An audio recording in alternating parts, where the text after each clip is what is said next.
ternyata MK itu luar biasa akuratnya kalau menangani masalah-masalah sengketa.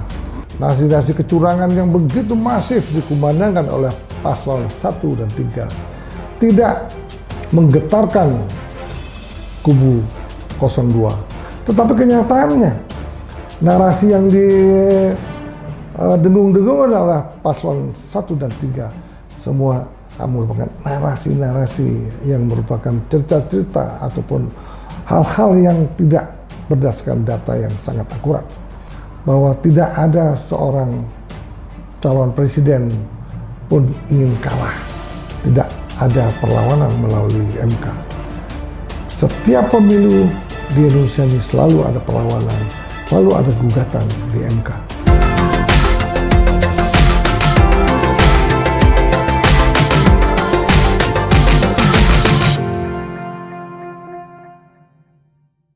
Selamat siang, dengan sukaria, dengan tenang dan terang benderang di Pulau Bali. Mari kita mulai membahas. Karena cuaca dan keadaan politik di negeri ini mulai menurun. Oleh karena apa menurun? Ya karena ternyata MK itu luar biasa akuratnya kalau menangani masalah-masalah sengketa, di mana setiap tuduhan, setiap narasi, dan setiap kejadian-kejadian saat pemilu sebelumnya itu semua dikupas tuntas oleh paslon 1 dan 2, demikian juga dikupas tuntas oleh paslon 2 yang menjadi termohon.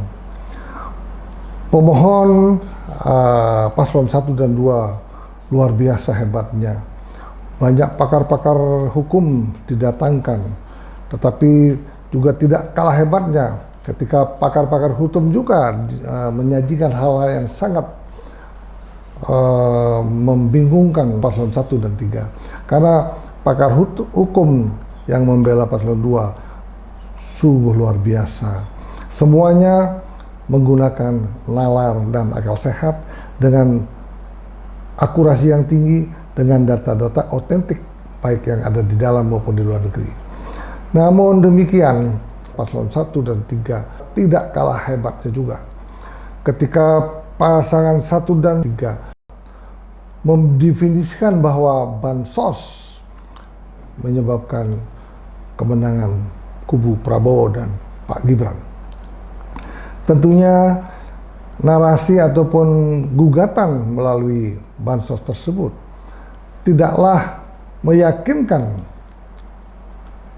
hakim MK untuk akan memenangkan paslon 1 dan paslon 3. Karena apa? Karena sesungguhnya masalah-masalah yang sangat masif yang dinarasikan oleh paslon 1 dan 3, khususnya menyerang Bapak Presiden, bukan menyerang Bapak Prabowo. Karena narasi yang begitu hebat, nasi-nasi kecurangan yang begitu masif dikumandangkan oleh paslon 1 dan 3 tidak menggetarkan kubu 02. Karena 02 telah menyiapkan hal-hal yang penting untuk bisa menjawab kenapa dia bisa memenangkan Pilpres 2024 berdasarkan hasil pengumuman KPU yang telah berlalu. Narasi inilah justru membuat pasangan 2 lebih siap untuk menghadapi pemohon, yaitu 03 dan 01. Lebih siap lagi ketika pihak 01 dan 02 menginginkan 4 orang menteri harus dipanggil ataupun diundang untuk bisa menjelaskan bansos yang telah digulirkan oleh pemerintah yang jumlahnya hampir mencapai 500 miliar. Banyak narasi di televisi dan media-media cetak menginformasikan bahwa dalam sekejap pemerintah terutama menuduh Bapak Jokowi menggulirkan bansos sedemikian besar, hampir 500 miliar. Sehingga narasi itulah dijadikan umpan untuk Hakim MK, sehingga ketika itu juga paslon 2 juga mempunyai jawaban yang sangat akurat, di mana justru kehadiran 4 orang menteri tersebut justru mendinginkan suasana, karena udah jelas-jelas bansos yang jumlahnya segitu banyak sudah merupakan undang-undang yang sudah mendapat persetujuan dari DPR melalui APBN. Nah, sebelum Ibu Mulyani juga diundang ataupun dipanggil oleh MK, Ibu Mulyani sudah jelas terang benderang mengatakan bahwa bansos sebesar itu bukanlah seluruhnya dibagi-bagikan melalui Mensos. Yang sangat mencengangkan sekali ketika Sri Mulyani mengatakan bahwa bansos itu terbesar pengeluarannya untuk subsidi bahan bakar. Nah, ini yang terjadi. Kemudian selain subsidi untuk bahan bakar, juga subsidi yang sungguh besar juga digunakan oleh PLN untuk memberikan subsidi kepada masyarakat di bawah, sehingga masyarakat yang berpenghasilan rendah mampu membayar listrik, membayar PLN setiap bulannya.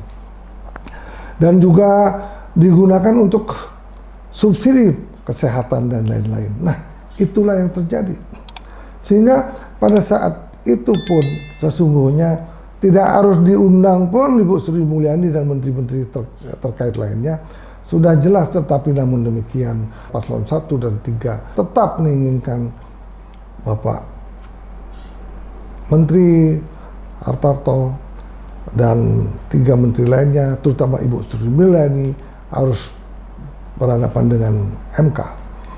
Tapi untungnya bahwa di MK itu tidaklah terjadi perdebatan, karena persyaratan untuk berdiskusi dengan keempat menteri itu hanya boleh MK yang menanyakan.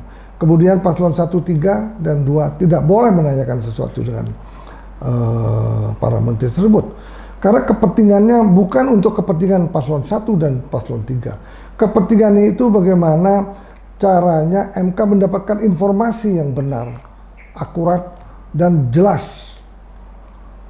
Nah, itu yang terjadi saat Ibu Sri Mulyani dan 3 menteri lainnya diundang di MK. Dan sangat unik sekali bahwa Bapak Presiden pun menyetujui kehadiran keempat menteri tersebut, karena Hakim MK juga mengatakan bahwa memang undangan itu atau pemanggilan itu juga sudah ditembuskan kepada Bapak Presiden Jokowi.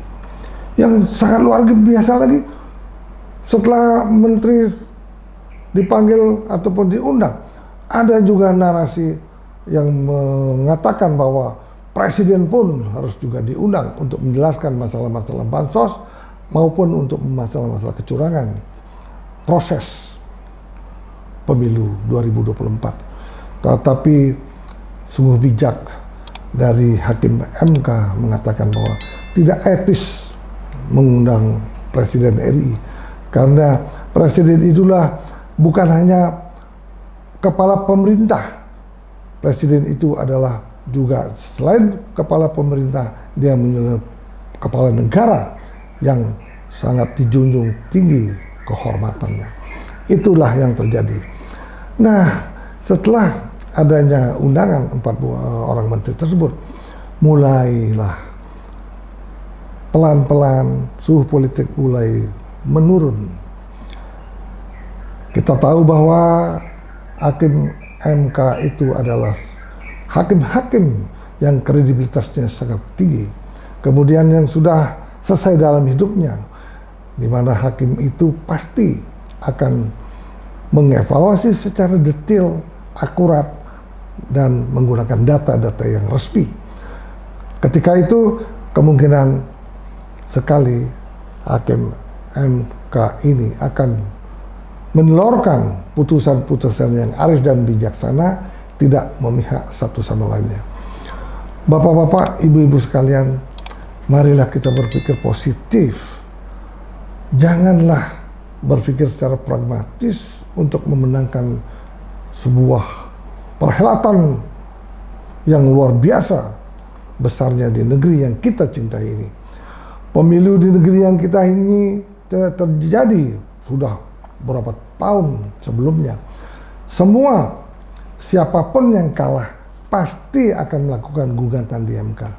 Tetapi MK dengan bijaksana akan mengevaluasi apakah memang gugatan itu betul-betul bisa mengalahkan yang telah diumumkan sebagai pemenang.